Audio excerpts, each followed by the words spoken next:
Okay, so this course is called Christian Story. So with that in mind, we should probably stop and consider what is a story. So you think a story defined simply, a character wants something, they have some desire, something they're trying to obtain, they overcome obstacles to get it, and end up transformed as a result. So there's a thing they want, that's really the plot, the narrative, and then there's the transformation they go through, that's the subtext, that's the character arc. And all great stories feature this. It's a simplistic description because there's lots of different types of stories, but if you gotta play it out with some classics. Finding Nemo. What is his desire? To find Nemo. It's right there in the title. And he's all sorts of obstacles because he doesn't know where his son is at. He has this annoying lady following him around. And he says, why did you look at me when you said that? There's a reason. I just don't want to state it publicly. But, so he runs into sharks, all sorts of things happen. And the transformation is he learns how to be a better parent. It's really a story about parenting because of the trauma of the birth of Nemo. And the tragedy that happens in the opening, he's an overprotective parent that pushes his son away because he can't let go. The transformation is, through this journey, is learning to be a better parent, and then in the end he finds his son. But you can play out any number of stories and look at it through the grid of there's a desire, there's conflict, and then there's transformation throughout the process. And in a tragedy, they don't transform, they don't change, and they get what they desire, and it ends up destroying them. And so great stories have some object that is desire, obstacles in the way, and transformation in the process. So if you want to play this out through the Christian story, if you're looking at the Bible, there's a lot in there. We're not talking about an individual person, but it's all about our relationship with God. It's all about God trying to spread his glory through mankind, the image of God. There's a conflict, there's an obstacle in the way, sin, that stops this from being possible. And then the whole journey, the character arc takes place over the Old and New Testament, with the ultimate culmination of it being the cross. And then great stories have their protagonist has a very clear brokenness to them. It's very obvious what's wrong with it. Like from the beginning, you look at Marlin in Finding Nemo and you go, wow, that guy is definitely an overbearing parent. I get it. I know why he's like that, but he's not doing this right.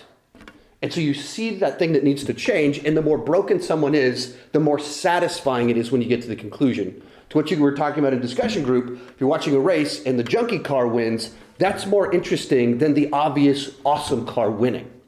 The more broken it is, the more compelling the narrative, because they have to overcome so many more obstacles. They have to go through so much more transformation to get to the end. And that's why we love underdog stories. And every sports movie has the same plot line, but it still keeps on working, because if they're an underdog, by definition, they're not the obvious front runner. They have obstacles in their way. So when they win, it's so satisfying. And so what we're going to look at today is we kind of go through what we've talked about up to this point in time, leading into the Exodus, to try and give some framework to describe it, as well as put some pieces in place that I'll be talking about in each of the lessons that I go through with all this. But two themes for today, if you want to keep in mind what we're talking about. God has a plan, and God uses broken people. God has a plan, and God uses broken people. So in each of these stories, we're very broken, and the heroes of the Bible are all very broken, and God is the one with the plan that shines as the person, or I don't know, person, but maybe not the best way to phrase it, but as the God that is great and gracious. So kind of going all the way, there we go. Actually, I did make a little thing out of that. Continue on. If you're wondering, these are my high school project, college homework assignments, and so going all the way back to the beginning, Act 1 of the story of the Bible. God creates Garden of Eden, mankind, to have a relationship with him. It's so pure, so innocent. There's so little between God and man. It's such an intimate environment that they are literally naked in the garden with God.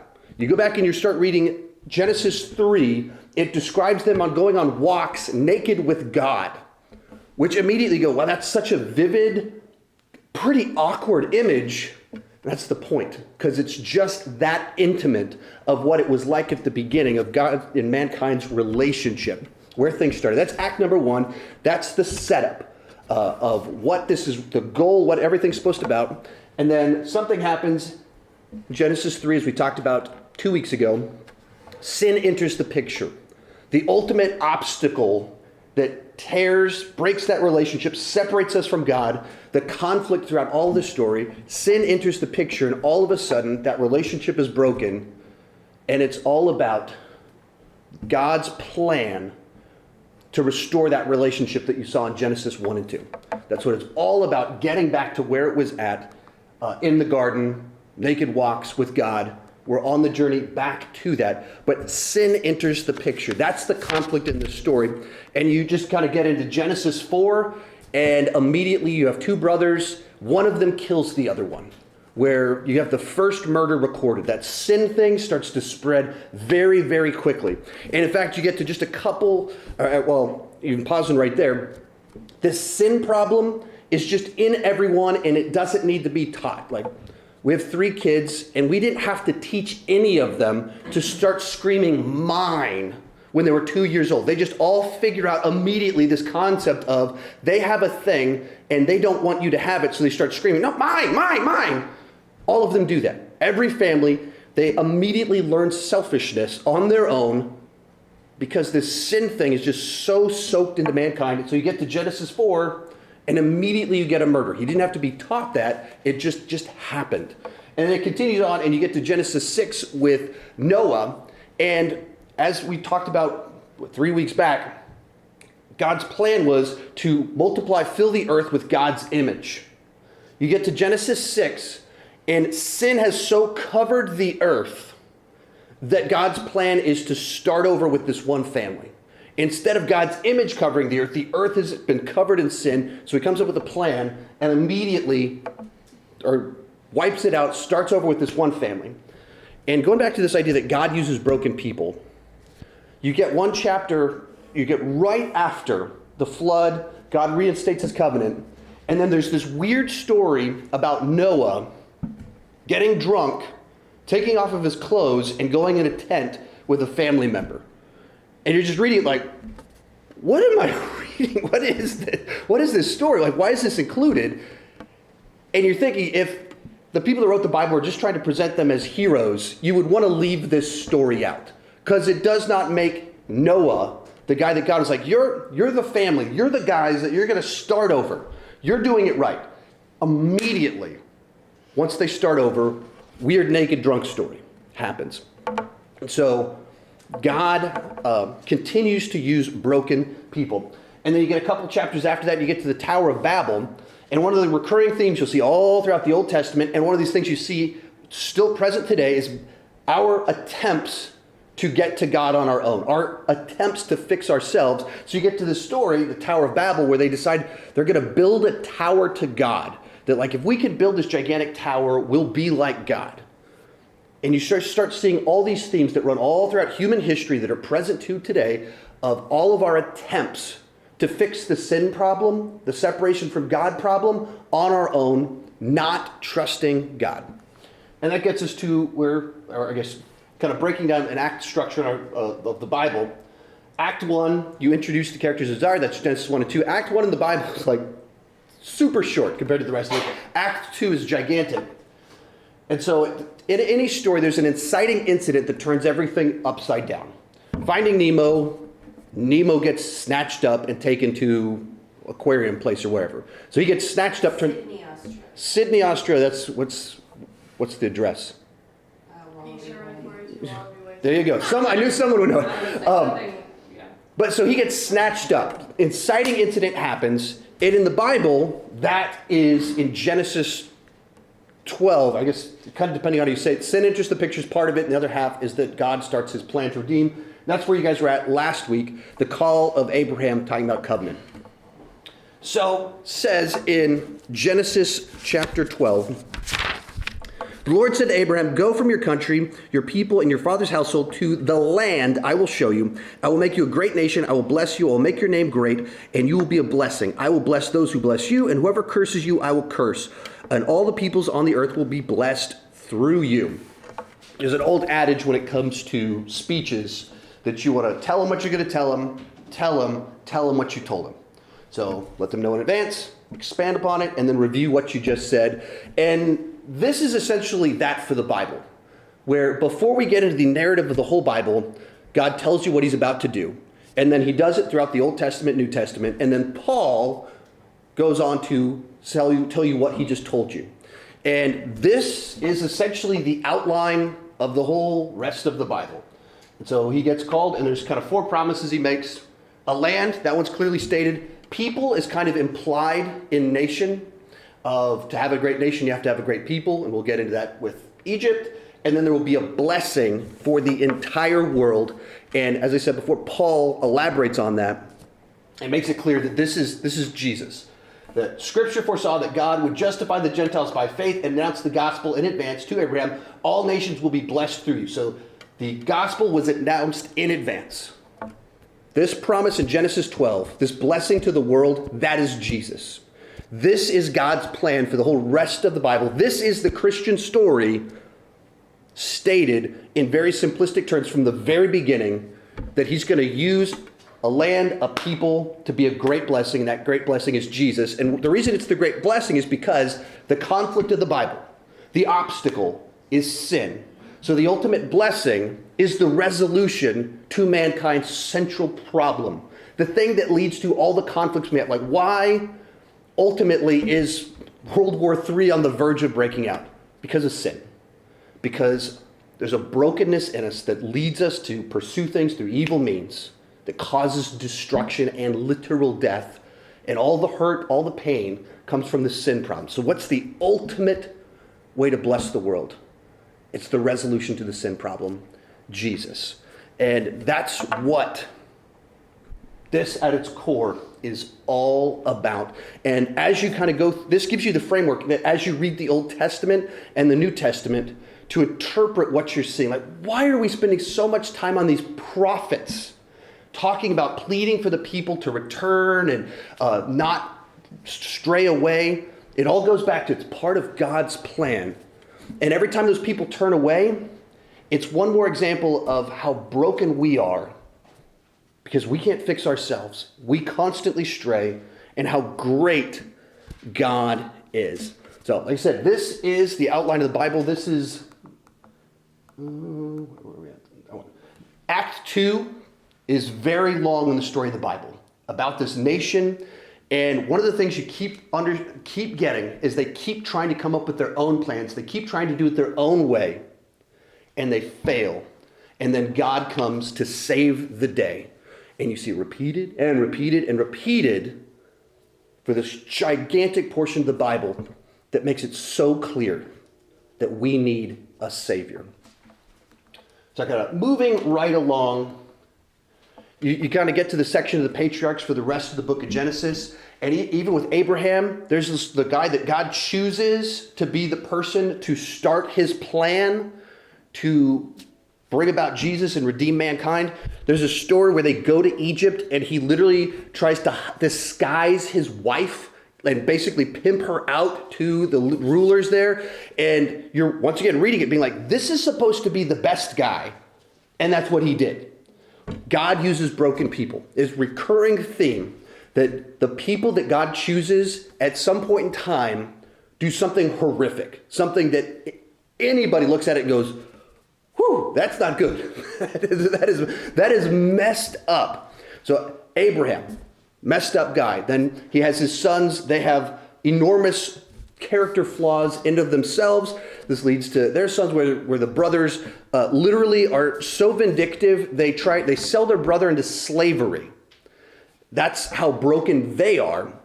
And this leads to the whole scenario where eventually a famine hits the land. Because they sold their brother into slavery, there is a plan to where they could be saved in Egypt. So their family of 70 people end up moving from the land to Egypt. So going back to our promise, they're supposed to be in the land. That's where God's intended plan for them is. But they have to leave for a period of time because of the famine. And then when the Pharaoh dies, new guy takes over. and says, no, you guys aren't leaving. You're my slaves now. And they're enslaved for hundreds of years, stuck outside of the land.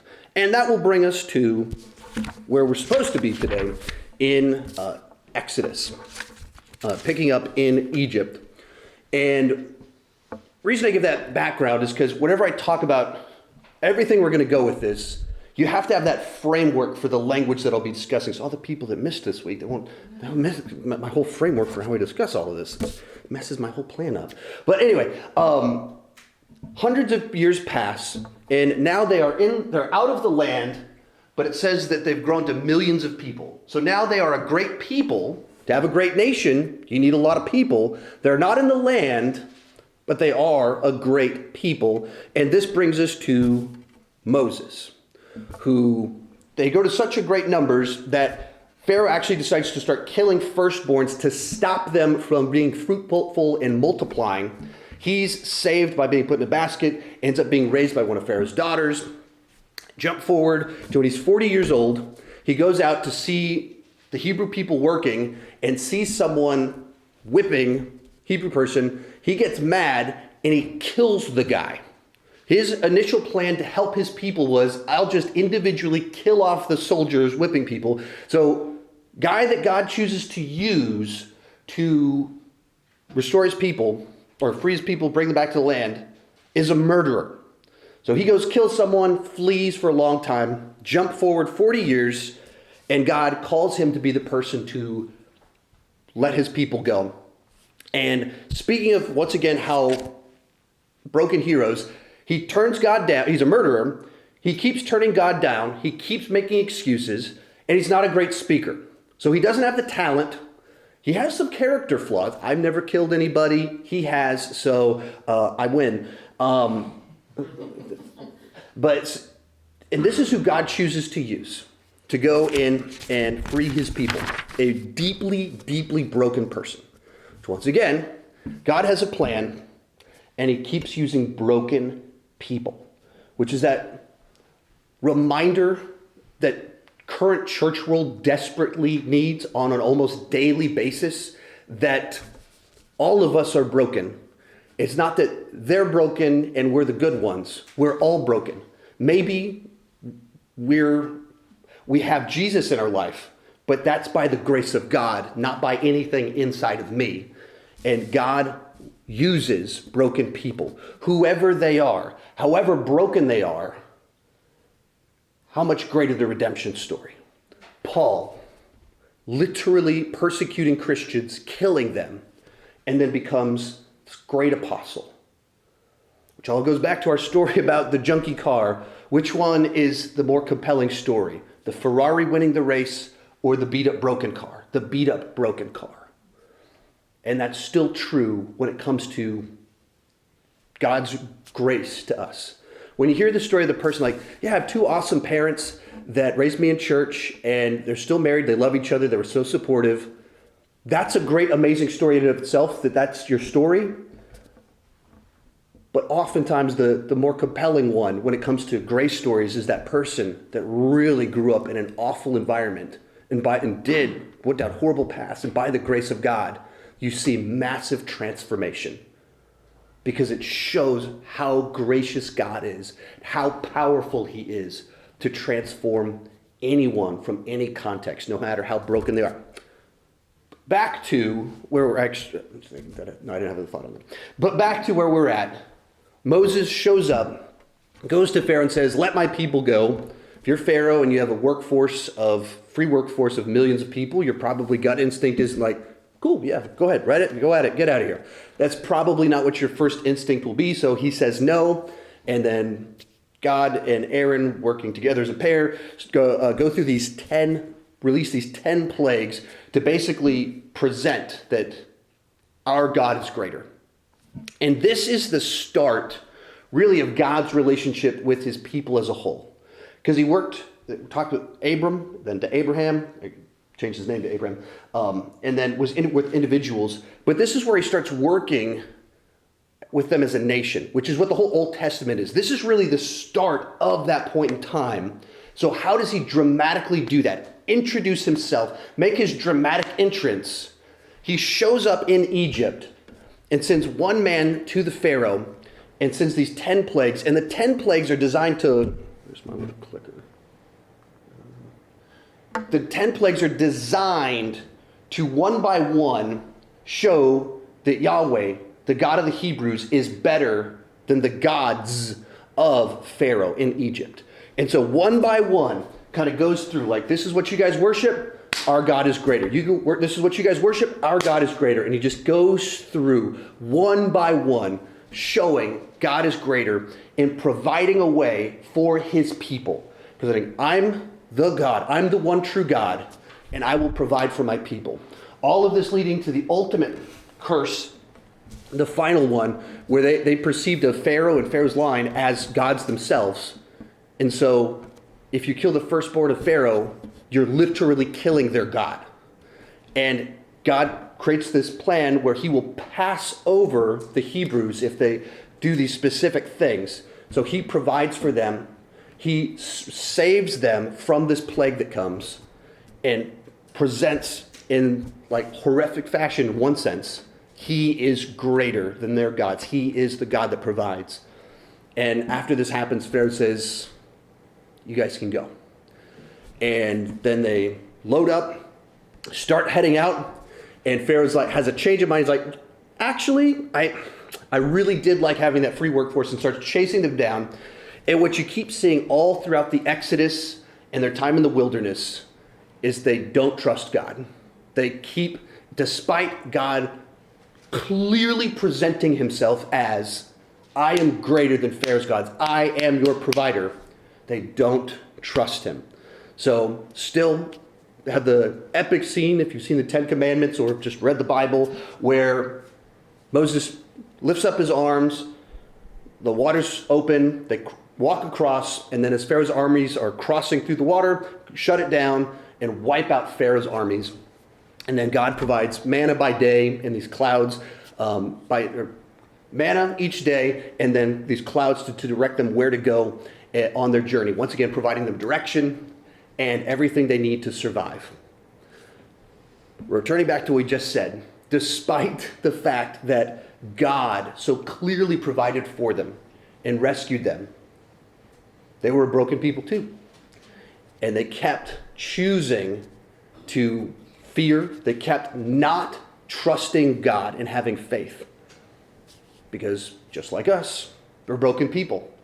And it's so easy to look at other people's stories and be like, how do you not get this? Like, why on earth don't you trust God? And then you can always look at your own story and look back at those moments where it's like, what has God done for me? And how often do I forget that? How often do I just overlook the amazing things God has done for me? And so in the wilderness, and we'll go into the law section a little bit more, but they keep having these instances where as soon as there's a moment to doubt, they do. Moses goes up to get the 10 Commandments, and they build a calf and start worshiping it.